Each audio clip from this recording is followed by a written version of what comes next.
Kamal Dahal cleared the floor test for the second time. However, the Council of Ministers is yet to gain full shape due to overwhelming number of aspirants within the ruling alliance, all of whom have staked their claims for ministerial portfolios. Meetings between the parties have therefore been intensified in search for a consensus. Good evening, I'm Sarah Sapsanama. Let's begin with the top stories of the hour.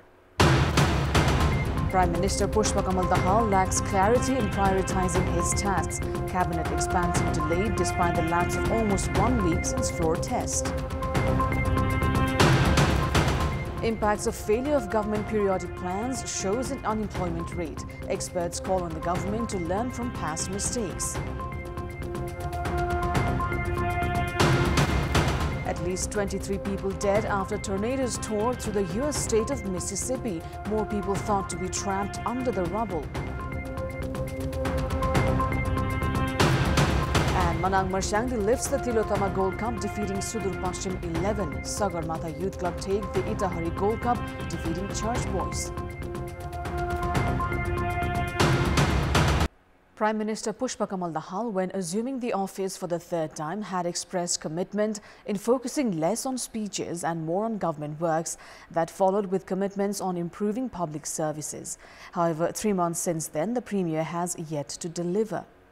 The Premier attended 3 programs, including the Women Leadership Summit today. The formal programs were followed by meeting of office bearers of his party Maui Centre and other meetings at Baluatar. Since assuming office, the Premier has been busy in formal programs like book launches, inauguration of companies and programs organized by Nepal Association of Foreign Employment Agencies, as opposed to his earlier commitments. Meanwhile, cabinet expansion has yet to take place despite the lapse of almost 1 week since he took the confidence test. He has also yet to assign the parliament adequate business. Political analysts call on the Prime Minister to better manage his priorities to fulfill his own commitments. Premier Dahal, who had announced of expanding the cabinet within 24th of March yesterday, has yet to hold the meeting of the ruling alliance. Premier Dahal attended the meeting of the office bearers of CPN Maui Centre earlier today, while Nepali Congress President Dewa also held the meeting of the office bearers at his residence in the capital's Dhumbarahi. Premier Dahal has now geared up to call the meeting of the ruling coalition to seek for consensus regarding power share.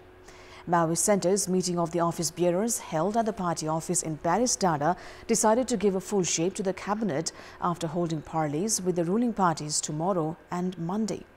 Premier Dahal had held dialogues with various alliance partners, however has failed to reach a consensus.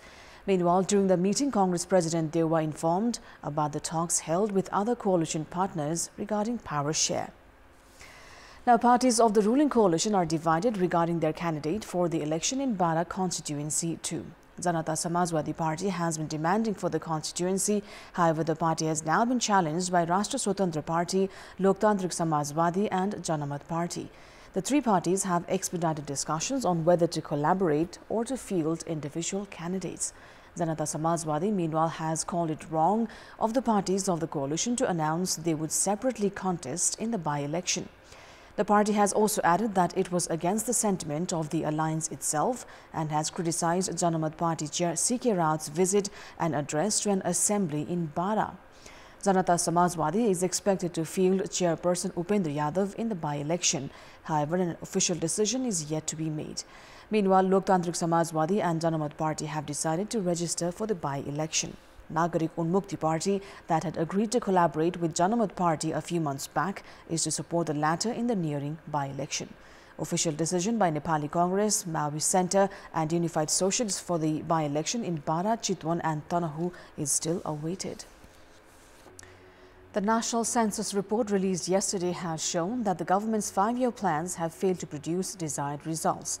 Decline in growth rate while increasing the number of economically inactive population and exodus of working-age population has affected development targets.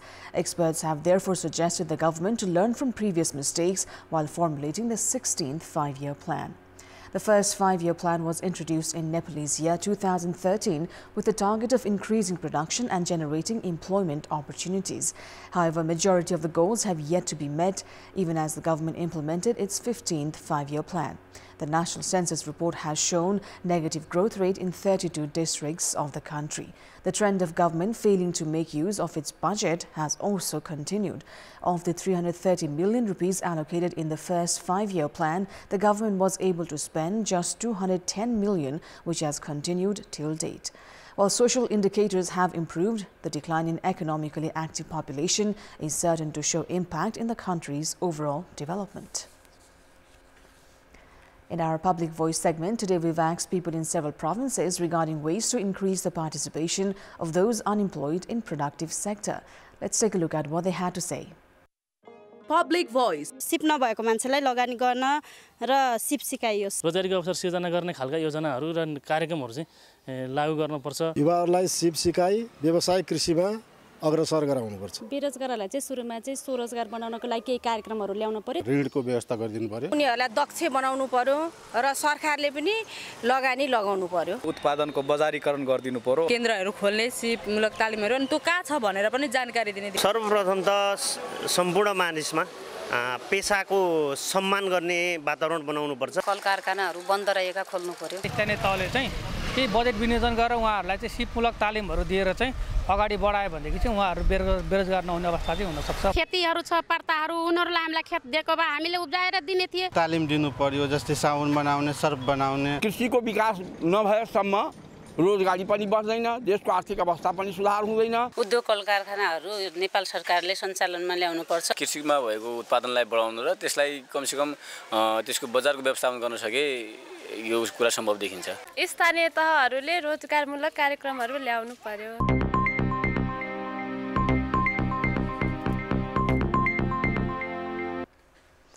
The number of unemployed population in the country has risen based on the National Census report released by CBS. Brain drain has been rampant at the lack of opportunity and future prospects, while incidents of many nationals being stranded abroad continue to surface. In one of such recent instances, 9 Nepali women who had been stranded in Belarus have been brought home. The incident has highlighted on the need to ease restrictions imposed on female laborers who are compelled to take risky options in search for employment opportunities abroad. The rescued women have said their agent gave them assurances of well-paid job in Belarus. However, upon reaching the destination country, they were exploited. Earlier last week, Nepal police had rescued 8 other women from India. Likewise, on 24th of January, the Anti-Human Trafficking Bureau of Police had rescued a dozen women from India who were en route to Ethiopia through India and Dubai. As women have been restricted from going to a number of Gulf nations as domestic workers, traffickers have been taking advantage of the situation by promising to take them abroad through illegal means. Rights activists have been suggesting the government work to ease such restrictions and implement a proper policy. The Nepal government has yet to take initiatives for a female labor-friendly agreement with Saudi Arabia, Qatar, Kuwait and Malaysia, among other countries.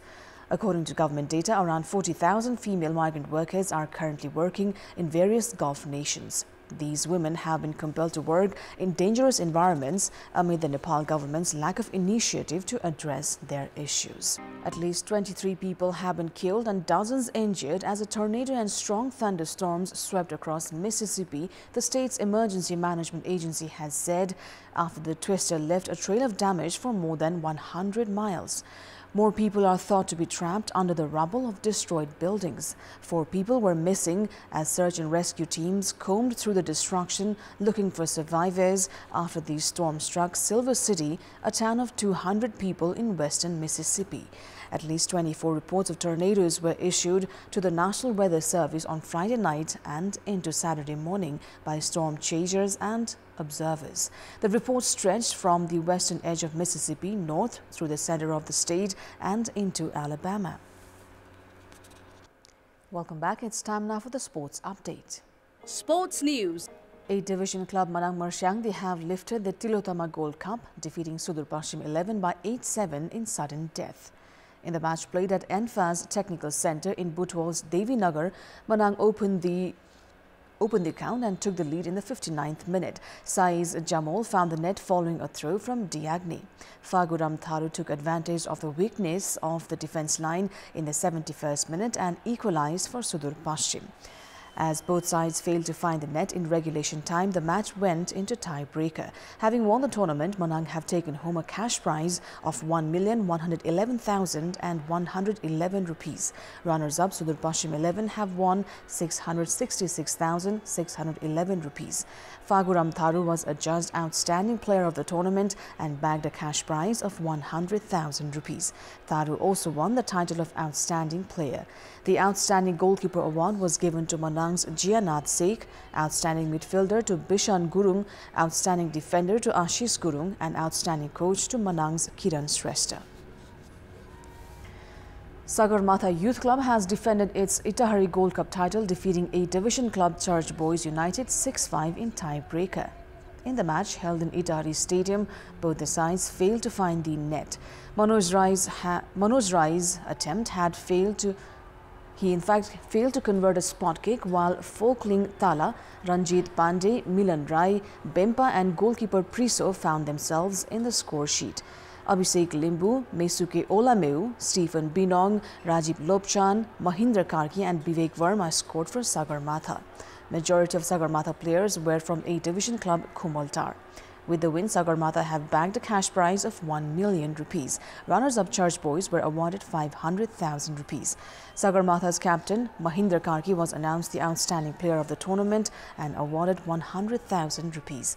Machindra's Afiz Olawale was the highest goal scorer with 5 goals. Sagarmatha's Dev Limbu was best goalkeeper, Vishal Basnet defender, Stephen Binong forward and Yamagurung best coach. That is all for the moment. Thank you for watching. Good night.